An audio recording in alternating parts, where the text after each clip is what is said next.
The hospital bracelet digs into my wrist as I shift Lily in my arms, trying to get the key into the lock. It won't turn. I try again, my fingers shaking from exhaustion and the lingering haze of painkillers. Still nothing. "Come on," I whisper, twisting the key harder, desperate. Lily stirs against my chest, her tiny face scrunching in protest, 3 days old, and she already has her father's frown. My phone buzzes in my coat pocket. Chase's name flashes across the screen, and a wave of relief washes over me. He must have seen me on the doorbell camera. The text message is short but gut-wrenching.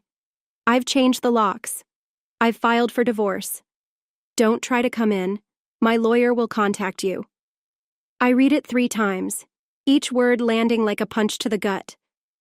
The diaper bag slips off my shoulder, hitting the porch with a soft thud. Our porch, the one Chase insisted we needed when we bought this house 2 years ago. "This isn't happening," I say out loud, but my voice sounds hollow, detached. Lily whimpers, sensing my distress. I bounce her gently, instinctively, while my mind races. I press the doorbell once, twice, 3 times, each press more frantic than the last. Nothing. "Chase!" I scream, my voice cracking, loud enough for Mrs. Peterson next door to peek through her curtains. Open the door. Silence. But I know he's in there. His car's in the driveway, and he's probably watching me, watching his wife and newborn daughter locked out of our own home. My phone buzzes again. "Stop making a scene. Go to your parents, you coward." The words tear from my throat, raw and shaking. "You couldn't even face me. You couldn't even wait until the stitches healed." More curtains twitch along the street. The perfect suburban tableau. The unhinged woman screaming on the doorstep, clutching a newborn. I can already imagine the neighborhood gossip, the pitying looks, the whispered conversations. Lily starts crying in earnest now, her tiny fists balled up against my chest. The sound cuts through my rage, replacing it with something colder, harder. "Okay, baby girl," I murmur, kissing her forehead. "Okay, we're going." I manage to pick up the diaper bag with one hand, my body protesting every movement. The hospital discharge papers had emphasized rest, recovery, bonding with the baby. They hadn't mentioned what to do when your husband locks you out 3 days after giving birth. My hands shake as I dial my mother's number. She answers on the first ring. "Ren? Honey? Aren't you supposed to be home by now?" "Mom," my voice cracks. "Can you come get us, please?" "Us? What do you mean? Where's Chase?" I look at our bedroom window where the curtain definitely just moved. "He's inside. He changed the locks. He wants a divorce." The silence on the other end stretches for several heartbeats. "Your father and I are leaving right now," she says finally, her voice tight with controlled fury. "Don't move." I end the call and look down at Lily, who has settled into hiccuping sobs. Her eyes are squeezed shut, her face red with effort. She looks nothing like Chase, I realize with sudden fierce gratitude. She's all me, my nose, my chin, my dark hair. "It's just us now," I tell her, sinking down onto the porch step. My body aches inside and out, but something else is building beneath the pain, something that tastes like metal and promises, "But don't worry, Daddy's going to regret this every single day for the rest of his life." Behind me, the curtain twitches again. Let him watch. Let him wonder. He has no idea what I'm capable of, but he's about to find out. My childhood bedroom feels like a time capsule, frozen in the amber of teenage dreams. Sitting on the narrow twin bed, I watch my mother rock Lily while my father paces, his work boots leaving scuff marks on the carpet he promised to replace 15 years ago. "He can't do this, Dad," says for the 10th time. "You just had a baby, for Christ's sake." "Tom," Mom's voice carries that familiar warning tone. "Not now." I trace the faded outline of an old band poster on the wall, remembering how Chase had laughed when he first saw this room. It's like a shrine to your youth, he'd said. Now I wonder if he'd been mocking me even then. I need my things, I said, surprising myself with how steady my voice sounds. My clothes, Lily's nursery stuff, everything we bought for her. Dad stops pacing. I'll go over there right now. No. The word comes out sharper than intended. He's probably expecting that. Besides, he's already texted twice saying he'll call the police if anyone tries to enter the house. Mom's face hardens.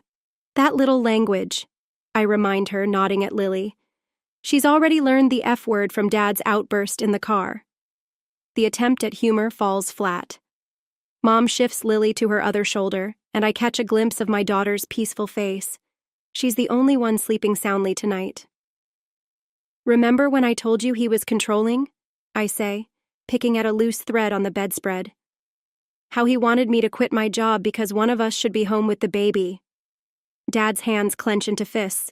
Should have seen it then, the way he isolated you. Tom, Mom interrupts again, but gentler this time. Ren needs solutions, not recriminations. My phone buzzes. Another text from Chase. Your mother's car is still in our driveway. Move it or I'll have it towed. Our driveway, I mutter. The house is in both our names. I checked the deed when we bought it. Mom and Dad exchange a look I can't quite read.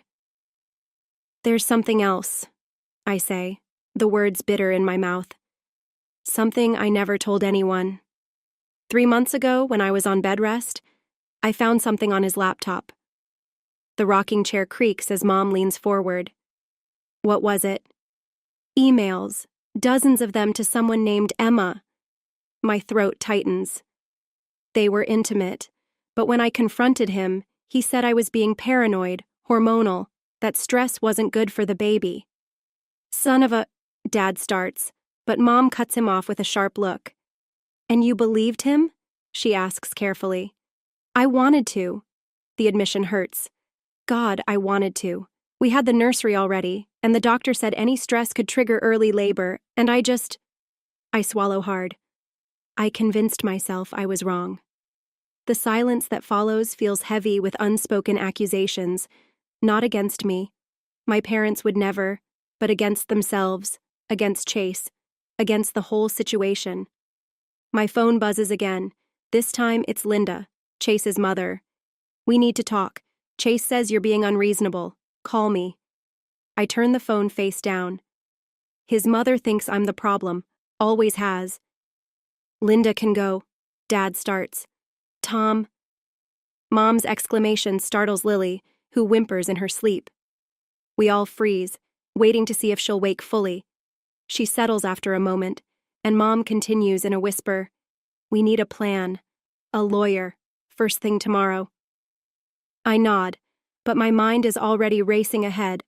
Beyond lawyers, beyond divorce papers, to the laptop I'd seen Chase carefully pack in his briefcase every morning, to the emails I'd only skimmed before guilt and fear made me shut them out.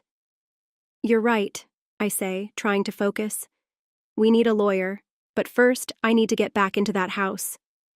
Ren, my dad warns, his voice tight. Not to stay, I reassure him, my voice steady despite the storm inside. Just long enough to get what belongs to me, and maybe... I trail off, but the thought lingers, sharp and clear, something cold and precise forming inside me, like a surgeon's blade. Mom studies me for a long moment, her gaze searching, but she doesn't ask. Whatever you're thinking, she says quietly, be careful. Men like Chase, they don't handle losing control well. I meet her eyes, feeling something shift within me. Good, I reply, my voice firm, because control is exactly what I'm going to take from him. The coffee shop across from Chase's office feels like neutral territory, but my hands tremble as I watch Emma approach. She's exactly as I remember from the company Christmas party last year. Tall, confident, perfectly put together. The kind of woman who never has spit up on her blouse or dark circles under her eyes. I wasn't sure you'd come, I say as she slides into the seat across from me, her gaze cool and calculating. Emma sets her phone face up on the table, screen dark. I wasn't sure I should, she admits, her voice steady, though her fingers drum nervously against the table. Chase told everyone at work you had a mental breakdown after the baby, she says, her words sharp, like a slap across the face. I focus on stirring my untouched coffee, watching the cream swirl in the dark liquid. Did he mention changing the locks while I was still in the hospital? She frowns. He said you left him, she adds, her eyes narrowing slightly. That you took the baby and refused to come home. A bitter laugh escapes me, as harsh as the coffee. Is that what he told you? I ask, unable to hide my disbelief. Want to see the texts? Before she can answer, her phone lights up. Chase's name flashes across the screen. Emma's hand twitches toward it, but she doesn't pick it up. How long? I ask quietly. 8 months, she admits, her voice tight. She won't meet my eyes. He said you were distant, that the pregnancy was straining your marriage, that you didn't want... I was on bed rest, I cut in, my voice thick with anger. With preeclampsia, fighting to keep our baby alive while he was... The words choke in my throat. The pain of it all, the lies, the betrayal, surges up again. Her phone buzzes once more.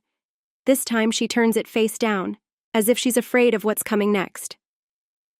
He's checking up on you, I observe, my voice low. Does he do that a lot?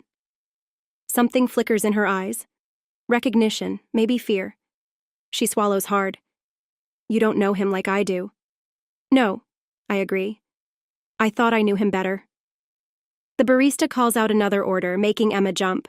Her composure cracks just for a moment, but it's enough. I see what I came looking for. He's controlling, isn't he? I keep my voice gentle. Wants to know where you are, who you're talking to, gets angry when things don't go his way. She stares at her hands. You don't understand.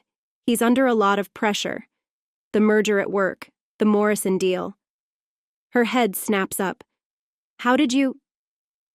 I used to work in marketing, remember, before Chase convinced me to quit? I lean forward. Tell me, Emma, does he ever ask you to help with sensitive information? Client details, maybe? The color drains from her face. I should go. He's using you, I say softly, just like he used me. And when he's done, stop. She stands abruptly, grabbing her phone. This was a mistake. Emma! I reach for my bag, pull out a manila envelope.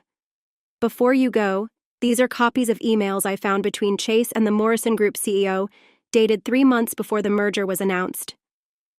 Her hands shake as she takes the envelope. Insider trading is a federal crime, I continue. So is using privileged information from a romantic partner to facilitate it. She sinks back into her chair. How did you... Chase isn't as careful as he thinks, not with his laptop password, not with his affairs. I push my coffee aside. He's going to destroy you, Emma. The only question is whether you let him. Her phone buzzes again. This time when she looks at it, I see tears in her eyes. What do you want? She whispers. Your help. I pull out another envelope, thicker than the first. These are all the emails between you and Chase. Every meeting, every promise, every lie. I'm going to send them to Linda, his mother, to his boss, to everyone. You'll ruin him. No, I correct her. We will. Unless he gives me what I want. Full custody of Lily, the house, a fair settlement. I meet her gaze steadily, feeling the weight of my words as they settle into the air. And a written confession about the Morrison deal. Emma's phone buzzes one final time. She stares at it for a long moment, the screen lighting up her face, before she turns it off completely. Tell me everything, she says, her voice steady but a flicker of uncertainty in her eyes. I smile, a sense of satisfaction spreading through me as I feel the pieces of my plan clicking into place. I thought you'd never ask. The first contraction hits while I'm sorting through the evidence against Chase. I feel a sharp cramp twist in my abdomen, but I try to ignore it, focusing instead on the emails in front of me. My mother finds me doubled over my laptop, breathing through gritted teeth. "It's nothing," I tell her, though my voice betrays me, tight with pain. "Just after birth cramps." She doesn't buy it. She looks at me for a long, assessing moment, then picks up Lily from her bassinet with the ease of long practice. "I'm calling Dr. Reynolds." "Mom, I'm fine." "You're not fine." Her voice is firm, like steel. "You haven't slept in 3 days. You're obsessing over those emails instead of recovering. Your body is telling you to stop." The pain ebbs away, leaving me feeling shaky and weak. I glance back at my screen, where dozens of emails between Chase and Emma blur together. 8 months of lies. Carefully orchestrated meetings. Promises he never intended to keep. My phone lights up with a message from Linda. "Family dinner tonight. No excuses. We need to discuss the situation like adults." I mutter, showing Mom the message. Linda still thinks she can fix this. Mom doesn't even need to read it. She already knows. "Linda always preferred fantasy to reality," she says dryly, her tone sharp. Another contraction rips through me, stronger this time. I can't hide the grimace. That's it. Mom grabs my phone before I can stop her. "I'm calling." A knock at the door cuts her off. Through the window, I catch a glimpse of Chase's Tesla in the driveway. "Don't," I warn, my voice low but urgent, as Mom moves toward the door. "He's not supposed to be here." "Good." Mom hands me Lily, her movements brisk and purposeful. Then I can tell him exactly what I think. "Mom!" I cradle Lily close, breathing through another wave of pain. "Please let me handle this." She hesitates just for a moment, then nods. "I'll be right upstairs." Chase doesn't wait for an invitation.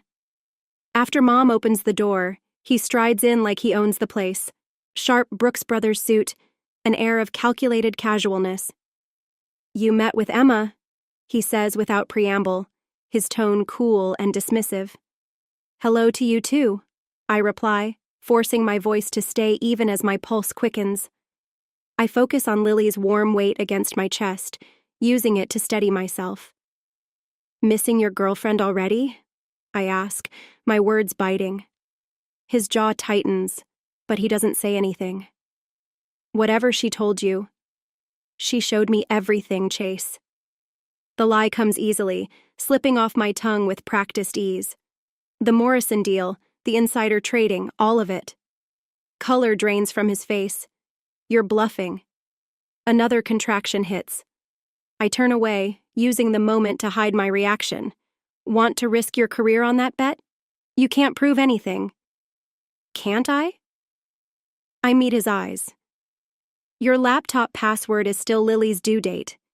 Did you really think I wouldn't figure it out?" He takes a step forward. "If you breathe a word of this, you'll—" The pain makes my voice sharper. "Lock me out again? Try to take my daughter? Go ahead. See what happens when I send those emails to the SEC." "You wouldn't dare." But there's fear in his voice now. "You'll destroy everything. Our savings. Lily's future. You destroyed that when you changed the locks." Another contraction, worse than before. I grip the back of the couch. "Get out. We need to talk about this." "Get out." He moves closer instead. "You're not thinking clearly. The hormones—" "Don't." The word comes out as a gasp. "Don't you dare try to—" The room tilts suddenly. I hear Mom calling my name from upstairs, feel Lily being lifted from my arms. Chase's face swims in my vision, concern replacing anger. "You're bleeding," he says, and for a moment he sounds like the man I married. "Jesus, Ren, you're—" The world goes dark around the edges. The last thing I see is Chase reaching for his phone, panic finally cracking his perfect facade. "This changes nothing," I try to say, but the words slip away as consciousness fades. I wake to hospital lights and my mother's worried face. No Chase, no Lily. "Where?" I start. She's fine, Mom says quickly. Dad has her. The doctors say you pushed yourself too hard. The stress, the lack of sleep. Chase, her expression hardens, gone. But he took copies of your files first. The monitors beep faster as realization hits. He knows I was bluffing, knows I don't have proof yet. Mom, I whisper. I need my phone. She hands it over wordlessly. One new message from Emma. He knows. But I have something better, something real. Meet me tomorrow. I close my eyes, feeling the game shift beneath my feet. The stakes just got higher and I'm running out of time. Emma's hands shake as she slides the USB drive across the diner table. Outside, rain pelts the windows, turning the world into a gray blur. My stitches still pull when I move, a constant reminder of last week's hospital stay. He'll know it was me, she whispers, glancing over her shoulder at the nearly empty restaurant. No, he won't. I pocket the drive without looking at it. As far as Chase knows, you're still his loyal girlfriend. Her laugh sounds hollow. Girlfriend? Is that what he calls me? Among other things? I keep my voice neutral, studying her face. Linda mentioned you at the hospital, said Chase was planning to introduce you to the family soon. Emma's expression crumples. He told me he already had... A waitress approaches, but I wave away what's on the drive. Everything? Emma wraps her hands around her untouched coffee. The Morrison deal was just the beginning. There are offshore accounts, shell companies, client information he shouldn't have access to. My phone buzzes. Chase's name appears with a text. Where are you? We need to talk about Lily's custody arrangement.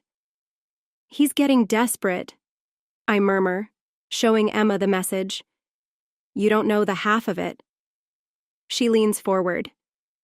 Yesterday, he asked me to sign some documents, backdated contracts making it look like I was involved in legitimate consulting work.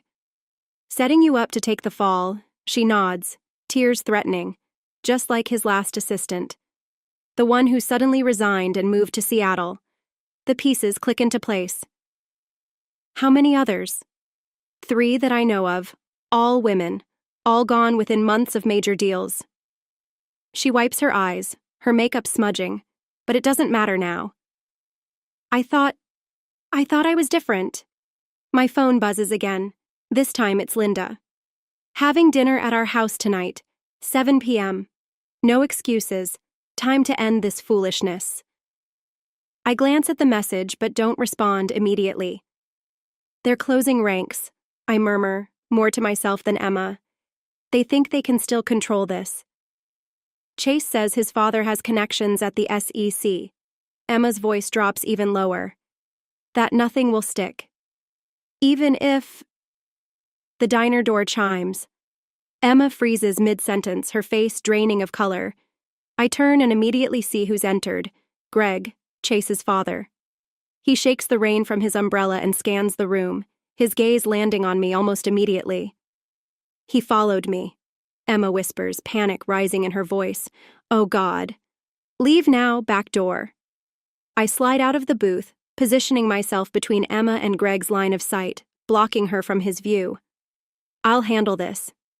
She hesitates, glancing toward the back of the diner, her escape route. The drive will be safe. Go. I watch her slip out the door as Greg's eyes lock onto mine. His practiced smile is as cold as ever, never quite reaching his eyes. Ren, he says, strolling up to my table like this is a casual encounter. What a surprise. Is it? I gesture to the seat across from me. Or did Chase's tracking app tell you exactly where to find us? His smile tightens, just a little. You're making this harder than it needs to be. Am I? Tell me. Does Linda know about the other women, or just the ones Chase brought home? Greg leans forward, his voice dropping to a low, threatening whisper. You're upset, hormonal. Think about Lily, about her future. Chase is willing to be generous. Generous? The laugh escapes my throat, bitter and sharp. Like he was with his last assistant, the one who resigned? Greg's facade cracks just for a split second, a moment of vulnerability slipping through the cracks in his perfect image. Be very careful, Ren. Some accusations can't be taken back. My phone buzzes one final time. Chase again. Dad says you're being difficult. Don't make this messier than it needs to be. I stand, ignoring the familiar pull of stitches, the ache that runs deep in my core. Tell your son I'll see him in court. And Greg, I add, turning to face him directly. That tracking app works both ways. Tell Chase to check his phone's location history for the night before Lily was born, specifically the Marriott downtown. His expression falters, just for a moment. Then the smile returns, forced, but still cold. You don't know what you're playing with. I stare at him, unflinching. Oh, I know exactly what I'm playing with. And I'm done being silent. His expression confirms what Emma told me about Chase's other girlfriend, the one even she didn't know about. This isn't over, Greg calls as I head for the door. No, I agree, thinking of the USB drive burning a hole in my pocket. It's just beginning. Outside, the rain has turned to thunder, perfect weather for what comes next. Linda's dining room feels like a courtroom, with Chase at one end of the table and me at the other. Lily sleeps in her carrier beside me, oblivious to the tension crackling through the room. The USB drive is heavy in my pocket, a loaded gun waiting to be fired. We're here to be reasonable, Linda says, passing a casserole dish that no one touches. To find a solution that works for everyone, especially Lily. Greg adds, his warning from the diner still fresh in my mind. Chase hasn't looked at me once since I arrived. His attention stays fixed on his phone, thumbs typing rapidly, probably messaging Emma, who hasn't responded to any of his texts since our meeting. I have a solution, I say, keeping my voice steady. Full custody of Lily, the house, and Chase's resignation from the firm. Water slashes as Chase's hand jerks, knocking over his glass. You've lost your mind. Have I? I pull out my phone, scroll to a specific email. Should we discuss the Marriott? Or maybe the offshore accounts? Greg's fork clatters against his plate. Linda freezes mid-reach for the salt. You're bluffing, Chase says, but his face has gone pale. You don't have anything. Room 847. I meet his eyes for the first time. The night before I went into labor, you weren't at a client meeting, were you? That's enough, Linda cuts in. Chase, what is she talking about? Nothing, he snaps. She's desperate, making things up, like the Morrison deal. I pull out the USB drive, set it on the table between us. Or the shell companies? Or what happened to your last 3 assistants? The silence that follows feels like glass about to shatter. You talked to Emma? Chase's voice has gone dangerously quiet. Someone had to. He laughs, the sound sharp and ugly. You think you've won something here? That you can threaten me? Chase, Greg warns, but Chase is already standing, looming over the table. You want to play this game? He pulls out his own phone. Fine. Let's talk about your medical records, the medication you're on, the hospital visit last week. How stable do you think you'll look to a custody judge? My hands start to shake. You wouldn't. Or maybe we should discuss your family history, the depression, the anxiety. His smile turns cruel. Did you know postpartum psychosis runs in families? Mom? Linda gasps. Greg reaches for Chase's arm, but he shakes it off. One call to child services, Chase continues. One suggestion that you're not fit. Lily wakes with a cry, startled by the tension in the room. I reach for her automatically, but Chase is faster. Don't touch her. He snatches the carrier away. In fact, don't come near her. Not until we've had her evaluated, made sure your instability hasn't. That's enough. Linda stands so quickly, her chair topples backward. Chase, stop this immediately. But the damage is done. The room spins as Chase's words sink in. He knows exactly where to hit, which fears to exploit. One phone call, one suggestion of instability, and everything I fought for could vanish. You're right, I whisper, surprising everyone, including myself. I'm not stable. I'm angry, hurt, betrayed. I meet Chase's triumphant gaze, feeling my pulse quicken. But at least I'm not a criminal. Before anyone can respond, I grab the USB drive and my phone from the table. Check your email, all of you, including the board of directors at Chase's firm. I sent everything 10 minutes ago, when I sat down. Chase lunges for his phone, but it's already too late. The notifications are flooding in. His face twists with fury. You'll never see Lily again, he sneers, clutching the carrier tighter to his chest. Maybe. My voice breaks, but I steady myself, meeting his gaze. But neither will you, once the SEC finishes their investigation. I back toward the door, hearing Lily's cries echo in the distance.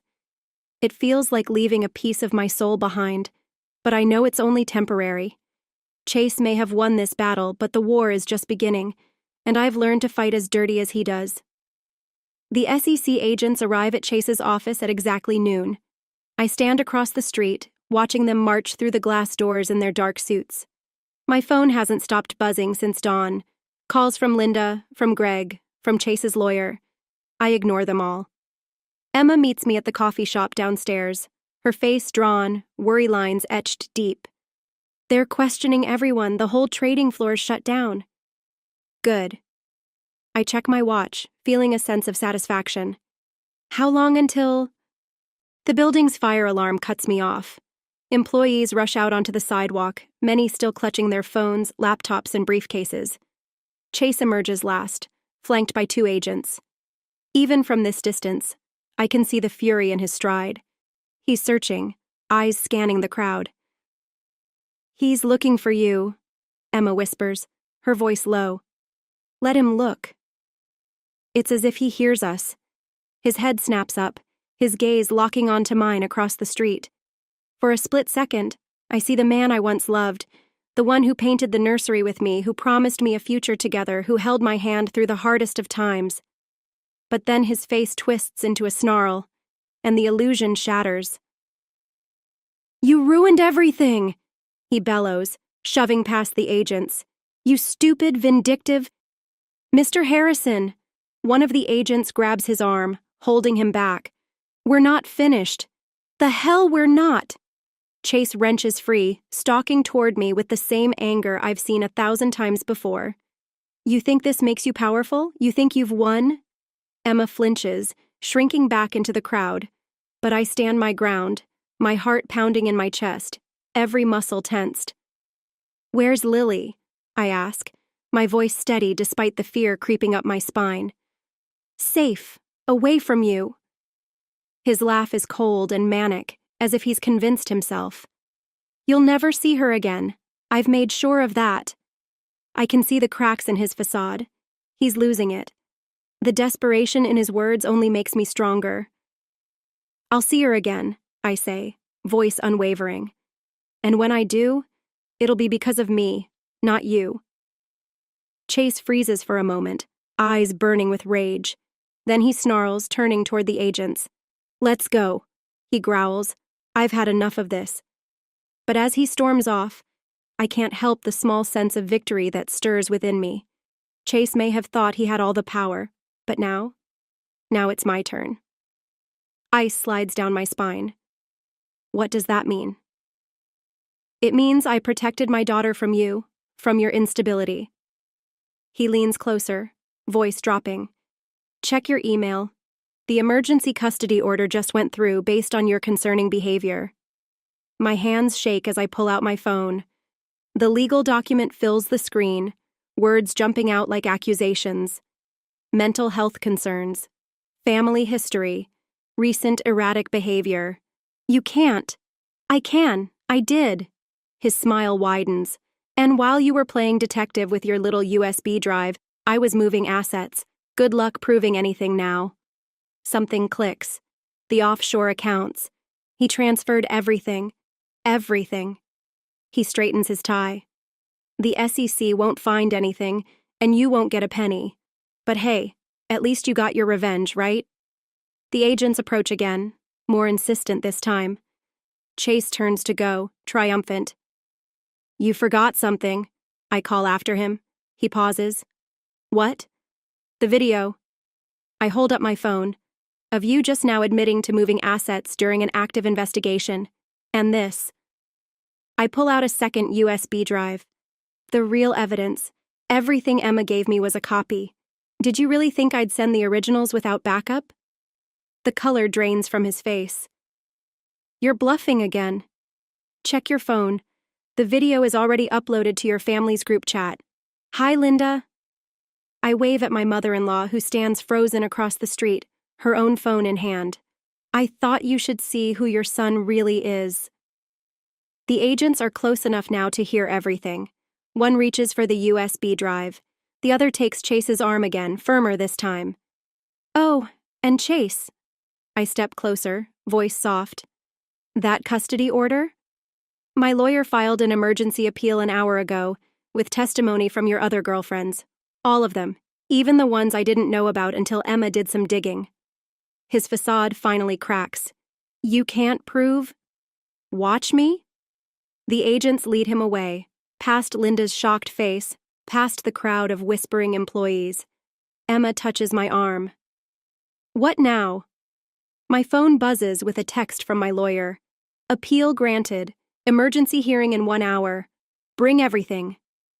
Now, I say, watching Chase's retreating back. I get my daughter back and he learns what it feels like to lose everything he loves.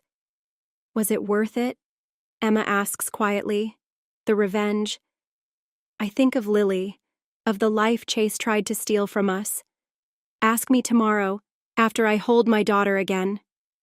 The sirens fade into the distance as I head toward the courthouse, leaving the ruins of Chase's carefully constructed world behind. The house key slides into the new locks with a satisfying click. Behind me, Mom carries Lily's car seat while Dad lugs boxes from the moving truck. The afternoon sun catches the fresh paint on the front door. No more of Chase's preferred beige. The shade of blue is all mine. Last box, Dad announces, setting it down in the foyer, unless you want us to stay and help unpack. I shake my head, watching Lily sleep in her carrier. We've got this, right, little one? Mom hesitates by the door. The hearing tomorrow is just a formality. I manage a smile. Chase's plea deal included supervised visitation only. He's not fighting it anymore. Not since Linda testified about finding his hidden phones, the ones with evidence of all his affairs, not since Greg admitted to helping hide the offshore accounts. The Harrison family's carefully constructed facade crumbled faster than anyone expected. Emma called, Mom says carefully. She's testifying at the SEC hearing next week.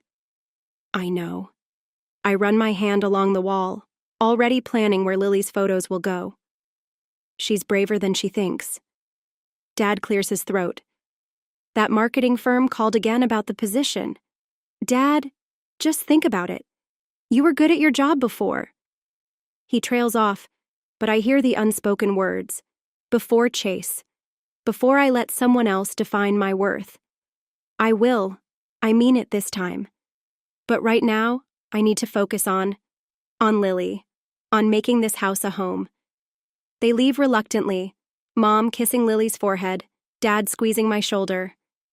The door closes behind them, and for the first time in weeks, it's just us. I carry Lily upstairs to her new nursery. The walls are still bare, waiting for memories we haven't made yet. Her tiny hand wraps around my finger as I lift her from the carrier, and something in my chest finally loosens. My phone buzzes again.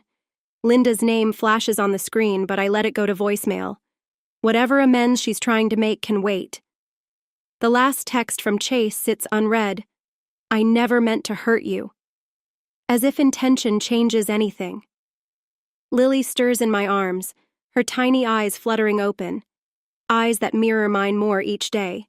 No trace of Chase's practiced smile or carefully controlled expression. Just us now.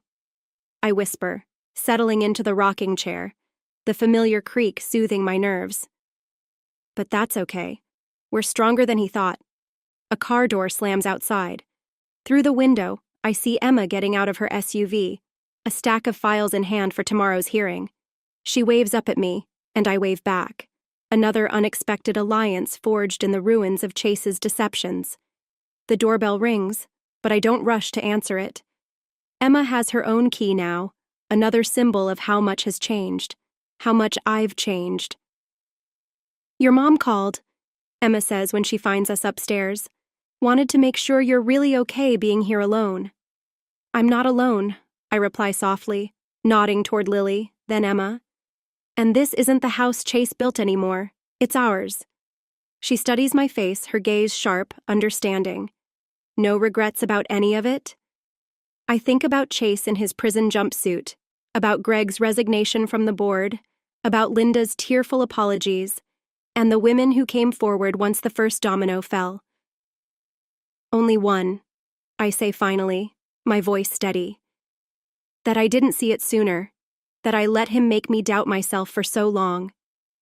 Emma sets the files down on the table, then pulls out a familiar USB drive. "The lawyers say we won't need this anymore. Want to do the honors?" I glance at the small device that helped dismantle Chase's empire, then look down at Lily, her peaceful face calm in sleep, safe in a world where her father can't reach her. I look at Emma, who has found her strength in helping others find theirs. "Keep it," I tell her, as a reminder that the truth always comes out eventually. She slips the USB back into her pocket just as Lily starts to fuss, her small cries pulling me back to the present.